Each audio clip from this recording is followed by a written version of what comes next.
Boa noite a todos. Eu agradeço a oportunidade de estar aqui novamente, explanando a Boa Nova, falando sobre o Espiritismo, esclarecendo sobre os ensinamentos de Jesus. Eu vou ver o capítulo 6, o Cristo Consolador. Allan Kardec organizou em sua terceira obra, que é o Evangelho segundo o Espiritismo, em 28 capítulos. No capítulo 5, ele classificou como bem-aventurados os aflitos. E no capítulo 6, ele intitulou como Cristo Consolador. Felizes aqueles que sofrem, porque, na sequência, Jesus é o nosso Consolador. E em sua organização desta obra, ele inicia todos os capítulos com alguma das passagens de Jesus, registradas nos evangelhos de Mateus, João, Marcos ou Lucas. Essa passagem do capítulo 6, ela está registrada no evangelho de Mateus. Se alguém quiser se aprofundar depois, lá no Novo Testamento, Evangelho de Mateus, no capítulo 11, do versículo 28 ao 30.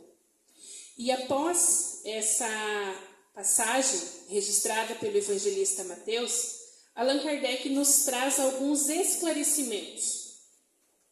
Porque às vezes a fala de Jesus, ela está tão além da nossa compreensão, da minha pelo menos, que é necessário que a gente tenha algumas intervenções para que a gente assimile aquele ensinamento, para que a gente consiga transformá-lo em algo aplicável no nosso dia a dia.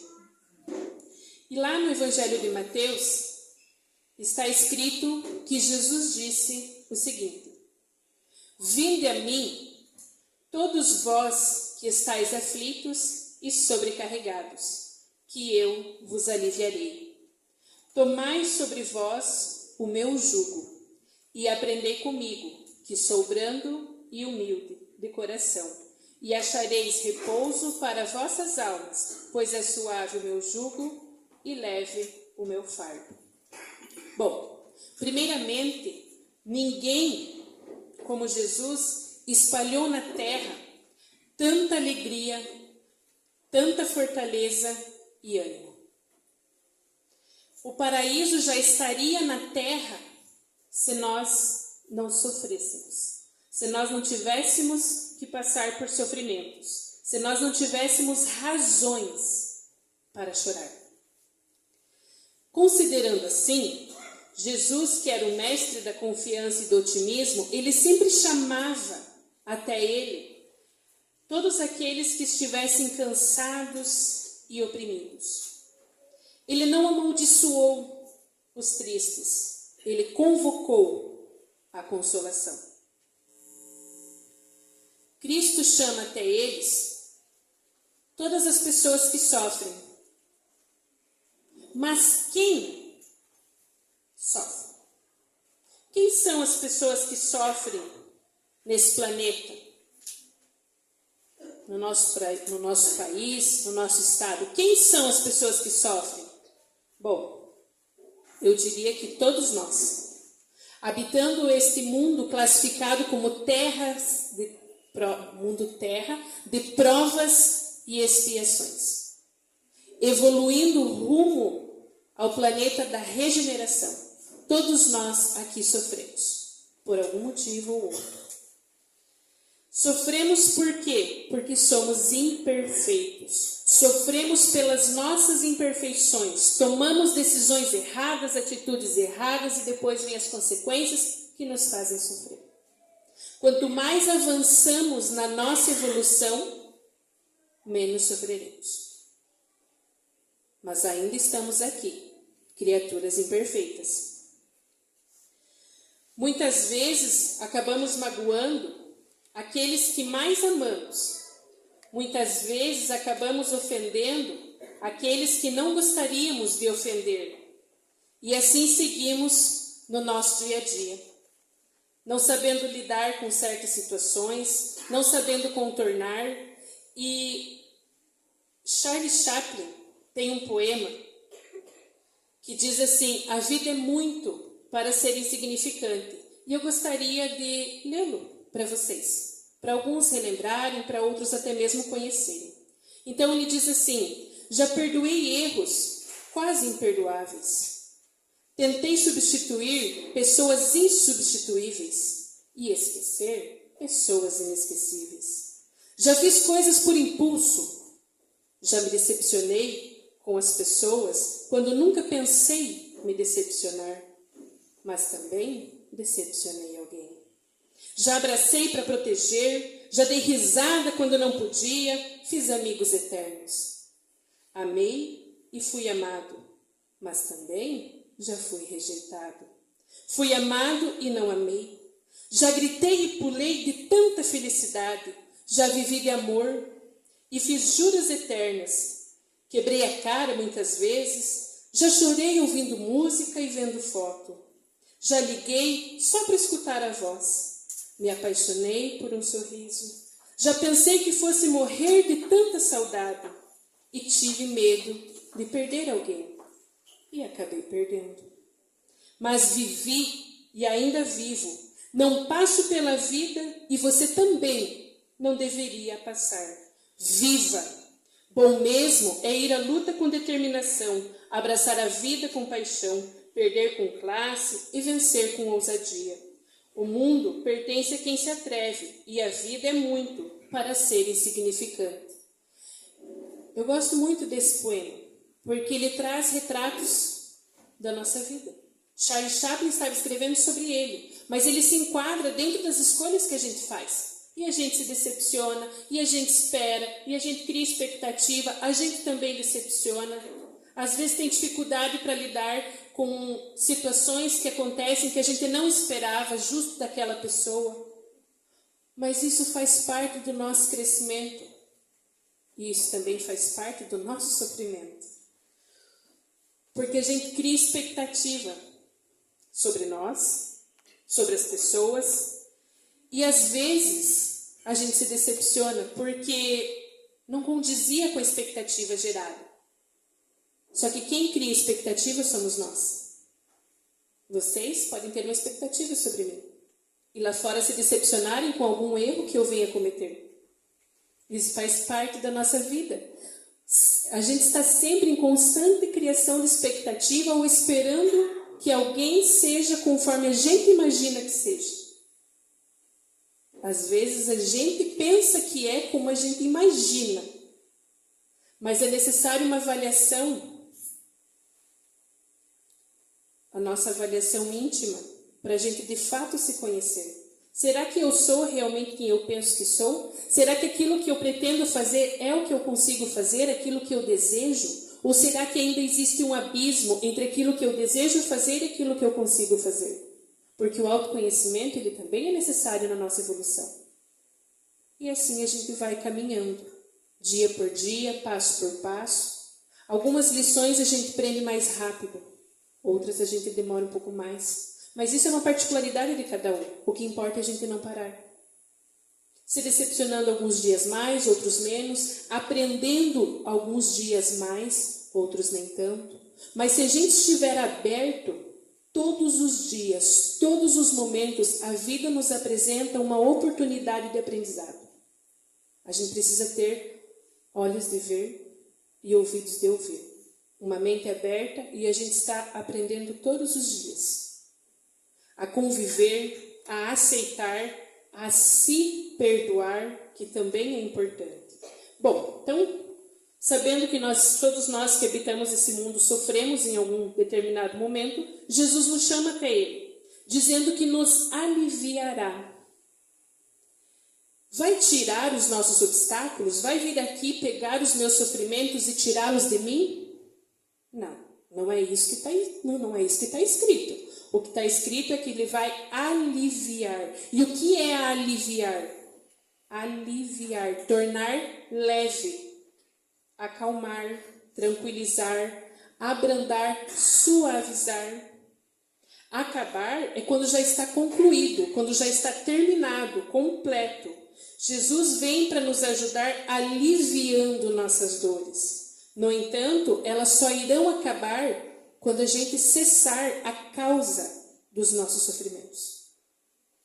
E se a causa dos nossos sofrimentos é a nossa imperfeição, são os nossos vícios, eu preciso primeiro acabar com os meus vícios, acabar com as minhas imperfeições, para então eu cessar a causa. Muita gente acredita que a lágrima é um sinônimo de fraqueza. Mas eu diria que não. Porque se a gente for olhar bem a história, Maria soluçou ao ver Jesus no Calvário.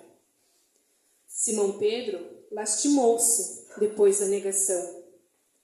Paulo mergulhou em prantos ao entrar em Damasco. Os primeiros cristãos, eles choraram nos circos dos martírios, mas nenhum deles derramou lágrimas sem esperança. Choraram, mas depois seguiram em frente, demonstrando que sim, muitas vezes é necessário lavarmos a nossa alma. Eu gosto da comparação da gente com um recipiente. Nós temos a nossa limitação. E nesse recipiente a gente vai recebendo coisas. Coisas que a gente gosta, coisas que a gente espera, educação, convivência, coisas que a gente não gosta, influência, coisas que a gente não deseja e a gente vai recebendo. E o recipiente, ele vai enchendo. Ele vai enchendo, ele vai enchendo, até que chega um momento que você não consegue colocar mais nada dentro dele, sem que ele transborde. Assim somos nós. Nós vamos recebendo informações, vamos recebendo acolhimento, vamos recebendo situações que a gente não gostaria de receber, e chega num determinado momento que uma gotinha faz com que a gente transborde.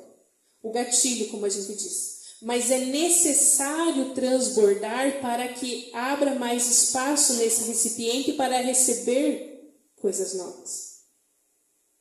Bendito o canal dos olhos onde permite que se escorram as lágrimas, levando os nossos sentimentos mais íntimos, de forma que lavam a nossa alma.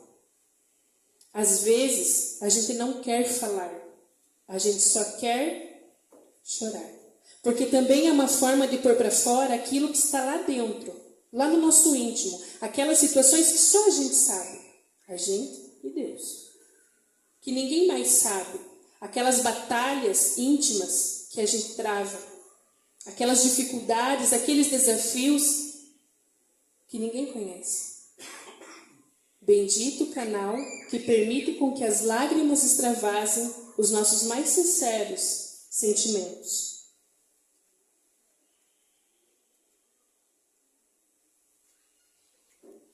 Bom, Jesus faz uma comparação. Ele diz assim: tomai sobre vós o meu jugo. O que é jugo? É julgamento? É julgar? Não. O jugo, na época em que viviam, naquele vocabulário, não existiam figuras de linguagem. Não existiam palavras abstratas. Tudo era falado conforme o que era vivido, as coisas que existiam, os objetos concretos. Então, quando Jesus diz assim, tomai sobre vós o meu jugo, ele está se referindo a um equipamento, digamos assim, que era utilizado nas costas dos bois.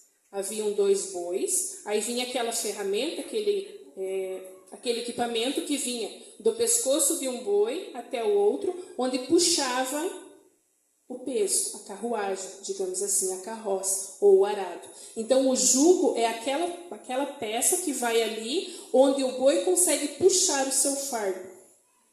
Tomai sobre vós o meu jugo. Não é as minhas experiências nem as minhas dores, é a minha forma de conduzir. Então, nós podemos comparar-nos como nós, sendo aqueles que estão puxando a carroça. A carroça, os nossos sofrimentos, as nossas experiências, as nossas vivências diárias. E o jugo de Jesus, a forma como Jesus encara, interpreta, observa, assimila aquilo que recebe. Essa é a comparação, quando Jesus diz: tomai sobre vós o meu jugo, e aprendei comigo, que sou brando e humilde de coração. Jesus nos consola, ele nos convida ao consolo, mas ele faz uma exigência. Ele faz com que a gente dependa de uma condição: a sua assistência e a sua felicidade. E essa condição está na lei que ele nos ensina, porque ele diz assim: achareis repouso para vossas almas, pois é suave o meu jugo e leve o meu fardo. Precisamos cumprir essa lei. Mas essa lei, esse jugo é leve, essa lei é suave, pois ela impõe apenas duas condições, digamos assim, que é a prática do amor e da caridade. Em resumo, se nós praticarmos o amor e a caridade nos nossos dias, o nosso fardo vai ficar mais leve. É isso que Jesus está dizendo. Se a gente aplicar uma dose de amor e caridade diariamente sobre todas as situações que a gente vive, o nosso fardo vai ficar mais leve. Porque ele vai aliviar as nossas dores, a forma como a gente vai carregar o nosso sofrimento é que vai se tornar mais leve. Eles estarão lá. As pessoas que eu posso estar me sentindo ofendida, elas vão continuar me ofendendo. Aqueles que me invejam, pode ser que continuem me invejando. Os meus inimigos, pode ser que continuem meus inimigos. Mas a forma como eu vou encarar tudo isso se torna mais leve, praticando duas coisas: o amor e a caridade. Mas será que isso é verdade? Será que a ciência consegue comprovar isso? Bom, vamos fazer uma análise bem simples, bem prática. Quando a gente fala alguma coisa que ofende, você está num momento tenso, você está nervoso, aconteceu situações fora do nosso controle, algumas pessoas fizeram coisas que a gente não esperava, a gente fica nervoso, a gente fala coisas que depois, estando mais calmo, a gente percebe que deu uma exagerada. Não precisava ter falado aquilo ou daquela forma ou naquele momento. E a gente se arrepende. E a nossa consciência fica como? Pesada. Pesada porque a gente reconhece que errou. Quando pegamos o que não é nosso, sem permissão, escondido, para que ninguém veja, quando você faz alguma coisa escondido, como ficam os nervos? Tensos, pesado. Mas, quando você tem a oportunidade de auxiliar alguém, sem humilhar, que sentimento, que sensação te dá a gratificação daquela pessoa, ou pelo simples fato de você ter tido a oportunidade de poder ajudar alguém? Você se sente leve. E é onde está as duas questões que Jesus nos pede: amor e a caridade. Mas nós temos uma explicação científica, sim. Eu vou falar um pouquinho sobre a endorfina. A endorfina, ela é conhecida como hormônio do prazer. Ela é um neurotransmissor. Ela é produzida pela hipófise. Ela fica uma glândula aqui atrás. E ela libera para o sangue juntamente com outros hormônios. Ela libera. Nosso corpo produz e libera endorfina para o sangue, e o sangue corre todo o nosso corpo com endorfina. Quando? Ela é conhecida como hormônio do prazer, ou seja, quando o corpo produz endorfina, você se sente relaxado, você se sente bem, você se sente leve. E quando que o nosso corpo produz endorfina? Bom, cientificamente falando, ela regula a nossa emoção, ela regula a percepção da dor, ela ajuda a relaxar, gera sensação de bem-estar, ela é considerada um analgésico natural. A produção de endorfina ajuda a reduzir o estresse, a ansiedade, alivia as tensões, melhora a memória, melhora o estado de espírito, o bom humor, aumenta a resistência, aumenta a disposição física, mental, melhora o nosso sistema imunológico, bloqueia as lesões dos vasos sanguíneos, tem efeito anti-envelhecimento e alivia as dores. Tudo isso, gente, é a ciência que nos fala. A ciência nos explica que o nosso corpo produz endorfina e a endorfina gera tudo isso. Só coisa boa. Mas quando que o nosso organismo produz essa endorfina? O que eu posso fazer para ajudar o meu corpo a produzir a endorfina que que traz tantos efeitos positivos? Bom, em primeiro lugar, ao praticar exercícios físicos. Praticando hábitos saudáveis, fazendo o que nos dá prazer, quando amamos o próximo, quando a gente perdoa, quando a gente pratica paciência, quando a gente dá atenção e quando a gente recebe atenção, e ao fazer técnicas de relaxamento. Tudo isso testado e comprovado cientificamente. É difícil? Precisa de algum equipamento muito elaborado? Não. São situações que a gente consegue praticar no nosso dia a dia. Mas assim como praticar exercícios, ir até a academia também é difícil? Tem lá seus desafios? Amar o próximo também tem suas exigências. É impossível? Não. Se a gente coloca aquilo como objetivo, eu quero melhorar, não 100%, porque isso é impossível, mas eu quero melhorar 1% a cada dia da minha vida. Você coloca aquilo como um objetivo e todos os dias você se determina a atingir aquele objetivo. É como uma regra. O mesmo eu diria que para você ir à academia. Eu preciso ir 3 dias por semana, me programei para isso. Deu aquele dia, deu aquele horário, pode dar preguiça, pode dar vontade de ficar em casa, pode dar muita de coisa, mas você tem que ter determinação, foco e disciplina. Assim como todas as outras situações que eu falei. Na prática de hábitos saudáveis, eu querer aceitar o meu irmão, eu querer perdoar também. Eu querer considerar, querer entender, ser empático também exige de nós. Mas não são coisas que estão muito difíceis de serem alcançadas, não. Não exige nenhum dom especial. Exige a determinação e o querer. Os espíritos, eles nos chamam a atenção porque muitos são os chamados e poucos os escolhidos. Porque as pessoas ainda não querem ser escolhidas para o trabalho com Jesus. Porque o trabalho com Jesus, ele é exigente. Ele exige mudanças de todos os tipos. Mudanças de hábitos. Temos que nos perdoar primeiro para aprender a perdoar o outro. Praticar a oração a todos, amigos, inimigos. Praticar a caridade constantemente. E educando, sobretudo, os nossos pensamentos. A gente precisa educar os nossos pensamentos. São eles que conduzem o nosso espírito. Aonde a gente quer habitar, em que momento, em que lugar a gente quer estar. E Emmanuel, no livro Fonte Viva, ainda diz, em suma, é muito doce escutar Jesus dizendo, vinde a mim. Entretanto, para falar com verdade, nós realmente queremos ir? É mais fácil que alguém venha nos buscar do que eu levantar e mover-me em direção.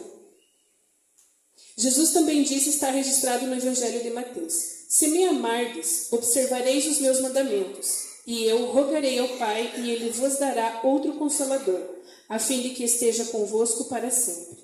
O Espírito da verdade, que o mundo não pode receber, porque não o contemplou, nem o conhece, e vós o conheceis, porque permaneceis junto de vós e estará entre vós. Mas o Consolador, o Espírito Santo, que o Pai enviará em meu nome, esse vos ensinará todas as coisas e vos lembrará todas as coisas que eu vos disse. Essa mensagem nos faz entender que Jesus estava prevendo que ficaria pouco tempo aqui na Terra e que ele iria partir. E que tudo aquilo que ele falou ficaria registrado, mas nós teríamos dificuldades no entendimento. Por isso seria necessário um outro Consolador. Ele nos fala da necessidade, não que a gente fosse esquecer o que ele falou, mas para a gente entender e aplicar aquilo que ele disse. E esse Consolador a gente entende como Espiritismo, porque o Espiritismo ele traz muito esclarecimento. Se a gente pegar para estudar as obras espíritas, e eu sei que aqui a casa também oferta momentos de estudo, a gente aprende muito com o Espiritismo. Situações que, de repente, se você ler de forma isolada lá no Novo Testamento, você vai ter uma compreensão um pouco diferente do que se você vier para um estudo. Aquilo clareia. Ajuda-nos a entender de forma que a gente consiga aplicar esses ensinamentos de Jesus. E o Espiritismo veio cumprir essa promessa. Ele ensina todas as coisas, tudo que a gente quiser aprender, a gente encontra na doutrina espírita, porque ela é a união da filosofia, da ciência e da religião. Eu, até hoje, no meu pouco tempo de estudo, de conhecimento da doutrina espírita, não encontrei nada que a ciência falou que a doutrina espírita dissesse o contrário. Tudo que a ciência consegue comprovar, a doutrina espírita já falou sobre aquilo. Ou fala naquele mesmo sentido, de forma genérica. A partir do momento que a ciência falar alguma coisa que contradiga a doutrina espírita, naquele ponto, o próprio Allan Kardec, o nosso codificador, ele nos diz que naquele ponto é para a gente seguir a ciência. E nos demais seguir com a doutrina espírita. Para a gente ver que ela não tem intenção de mascarar nenhuma realidade, e sim esclarecer, consolar, acolher e orientar a quem a ela procure, a quem a ela busque, a quem queira de fato. As portas nunca estão trancadas. Quem quiser pode adentrar. Quem quiser participar do estudo pode chegar. Quem quiser mais esclarecimento pode procurar, que vai encontrar. Mas nós precisamos querer. O Espiritismo também esclarece que a causa dos nossos sofrimentos está na lei de causa e efeito. Está no nosso livre-arbítrio, porque todos nós temos escolhas.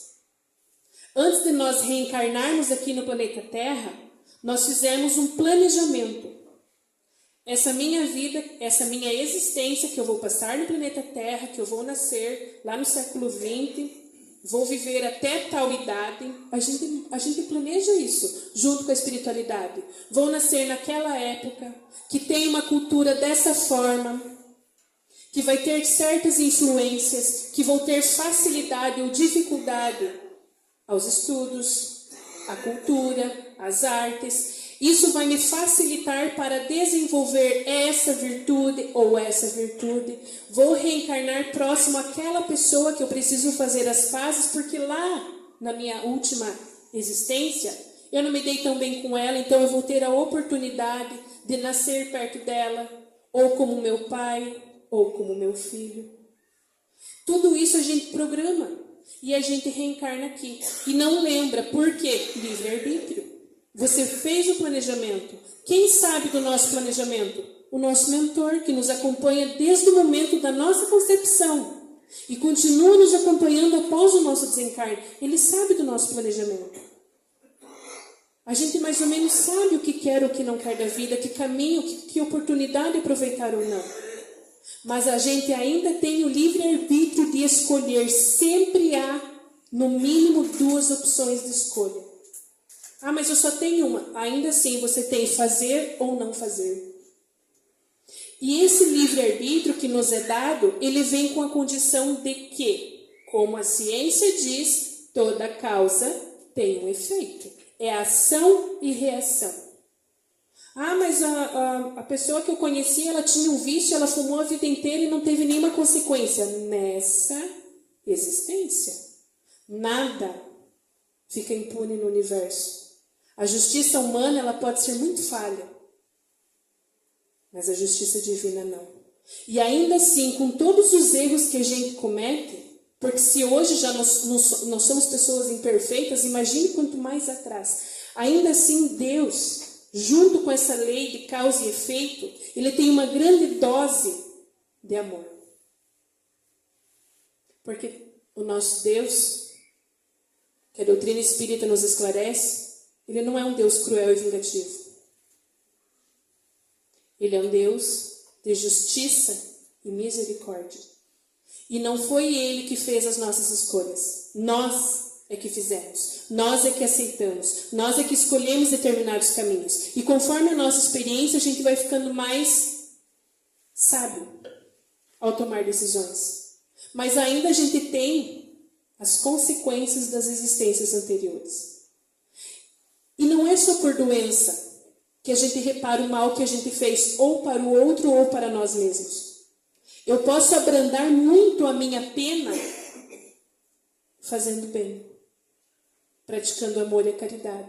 A lei humana não é assim? Você pode abrandar a sua pena dependendo da situação, dependendo do teu comportamento? A lei divina também. Eu não preciso pagar aquilo que eu devo, reparar os meus erros do passado, apenas passando por sofrimentos, apenas passando por doenças, apenas passando por essa determinada situação. Eu posso reparar o mal que eu fiz ou que eu causei no meu passado, me dedicando ao próximo, me dedicando à sociedade, me dedicando a alguma causa da natureza. Eu também posso reparar dessa forma. Porque Deus abranda muito aquilo que a gente tem para reparar. E ao momento que eu estou colhendo aquilo que eu plantei, eu hoje estou semeando. Então, se hoje eu estou passando por alguma situação triste, de sofrimento, que eu não esqueça que assim como eu estou colhendo, eu estou semeando. E se eu quero um amanhã melhor, eu preciso mudar o meu hoje. Se amanhã eu quero consequências mais felizes, eu preciso cuidar das escolhas que eu estou fazendo hoje. Nós precisamos aprender a trabalhar com a nossa inteligência ao nosso próprio favor. A doutrina espírita, ela nos esclarece tudo isso. Ela nos esclarece de onde a gente veio, para onde a gente vai, por que estamos aqui. Reflitamos nessa mensagem que a gente tem muito mais para agradecer a Deus, muito mais para ajudar o nosso próximo. Porque se o mundo fosse transformado numa pequena aldeia, uma aldeia de 100 habitantes, mantendo as proporções existentes atualmente, ela seria mais ou menos assim. Haveriam 57 asiáticos, 21 europeus, 8 africanos, 4 americanos. 52 mulheres, 48 homens. 70 não seriam branco. 30 seriam branco. 70 não cristãos. 30 cristãos. 89 heterossexuais, 11 homossexuais. 6 pessoas possuiriam 59% de toda a riqueza da aldeia. Das 100 pessoas, 80 viveriam em condições subhumanas. 70 não saberiam ler. 50 sofreriam desnutrição. Uma estaria ao ponto de morrer. Uma estaria ao ponto de nascer. Somente uma teria educação universitária. Nessa aldeia, apenas uma pessoa possuiria computador. Os dados do mundo estão assim? Que lugares costumamos frequentar? Já olhamos ao nosso redor? A gente tem muito a agradecer. Muito. Pouco para se lamentar. Temos sofrimentos? Temos. Mas se formos olharmos por esse ângulo, nós temos muito mais a agradecer. Porque olhando o mundo nessa perspectiva tão reduzida, a gente perceberia que se faz ainda mais necessário a aceitação, o entendimento e a educação. Pense comigo. Se você levantou nesta manhã, hoje, com mais saúde do que doença, você tem mais sorte do que milhões de pessoas que não sobreviveram a esta semana. Se você nunca experimentou os perigos da guerra, a solidão de estar preso, a agonia de ser torturado ou a aflição da fome, então você está melhor do que 500 milhões de pessoas. Se você pode frequentar a sua religião sem medo de ser humilhado, preso, torturado, até mesmo morto, então você é mais afortunado que 3 bilhões de pessoas no nosso mundo. Se você tem comida na geladeira, roupa no armário, um teto sobre a sua cabeça e um lugar onde dormir, você é mais rico que 75% da população mundial. Se você guarda dinheiro no banco, na carteira, tem algumas moedas em um cofrinho, já está entre os 8% mais ricos deste mundo. Se seus pais ainda estão vivos, E unidos, você é uma pessoa muito rara. E eu finalizo a nossa reflexão desta noite, agradecendo a oportunidade que vocês me deram de estar aqui e recitando o poema da gratidão, que foi dito por Amélia Rodrigues.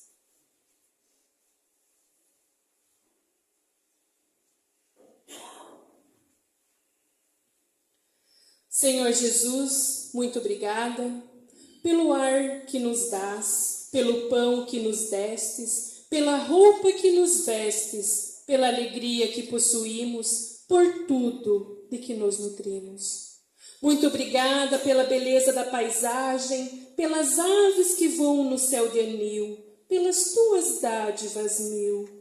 Muito obrigada, Senhor, pelos olhos que temos, olhos que veem o céu, que veem a terra e o mar, que contemplam toda a beleza, olhos que se iluminam de amor ante o majestoso festival de cor da generosa natureza. E os que perderam a visão, deixa-me rogar por eles ao teu nobre coração. Eu sei que depois desta vida, além da morte, voltarão a ver com alegria incontida. Muito obrigada pelos ouvidos meus, pelos ouvidos que me foram dados por Deus. Obrigada, Senhor, porque posso escutar o teu nome sublime e assim posso amar. Obrigada pelos ouvidos que registram a sinfonia da vida, no trabalho, na dor, na lida, o gemido e o canto do vento nos galhos do olmeiro, as lágrimas doloridas do mundo inteiro e a voz longínqua do cancioneiro. E os que perderam a faculdade de escutar, deixa-me por eles rogar, eu sei que no teu reino voltarão a sonhar. Obrigada, Senhor, pela minha voz, mas também pela voz que ama, pela voz que canta, pela voz que ajuda, pela voz que socorre, pela voz que ensina, pela voz que ilumina e pela voz que fala de amor. Obrigada, Senhor. Recordo-me sofrendo daqueles que perderam o dom de falar e o teu nome sequer podem pronunciar. Os que vivem atormentados na afasia e não podem cantar nem à noite, nem ao dia. Eu suplico por eles, sabendo que mais tarde no teu reino voltarão a falar. Obrigada, Senhor, por estas mãos que são minhas, alavancas da ação, do progresso, da redenção. Agradeço pelas mãos que acenam a deuses, pelas mãos que fazem ternura e que socorrem na amargura. Pelas mãos que acarinham, pelas mãos que elaboram as leis e pela que as feridas cicatrizam, retificando as carnes partidas, a fim de diminuírem as dores de muitas vidas, pelas mãos que trabalham o solo, que amparam o sofrimento e estancam lágrimas, pelas mãos que ajudam os que sofrem e os que padecem, pelas mãos que brilham nestes traços como estrelas sublimes, fulgindo nos meus braços, e pelos pés que me levam a marchar, ereto firme a caminhar, pés da renúncia que seguem, humildes e nobres, sem reclamar. E os que estão amputados, os aleijados, os feridos, os deformados, os que estão retidos na expiação, por crimes praticados noutra encarnação, eu rogo por eles e posso afirmar que no teu reino, após a lida desta dolorosa vida, poderão bailar e em transportes sublimes com os seus braços também afagar. Sei que lá tudo é possível quando tu queres ofertar, mesmo que na terra pareça incrível. Obrigada, Senhor, pelo meu lar. O recanto de paz ou escola de amor, a mansão de glória ou pequeno quartinho, o palácio ou tapera, o tugúrio ou a casa de miséria. Obrigado, Senhor, pelo amor que eu tenho e pelo lar que é meu. Mas se eu sequer nem lar tiver, ou teto amigo para me abrigar, nem outra coisa para me confortar, se eu não possuir nada, senão as estradas e as estrelas do céu, como sendo o leito de repouso e o suave lençol, e ao meu lado ninguém existir, vivendo e chorando, sozinho ao léu.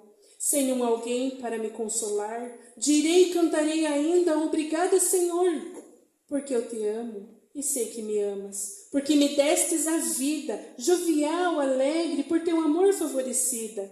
Obrigada, Senhor, porque eu nasci. Obrigada porque eu creio em Ti e porque me socorres com amor, hoje e sempre. Obrigada, Senhor.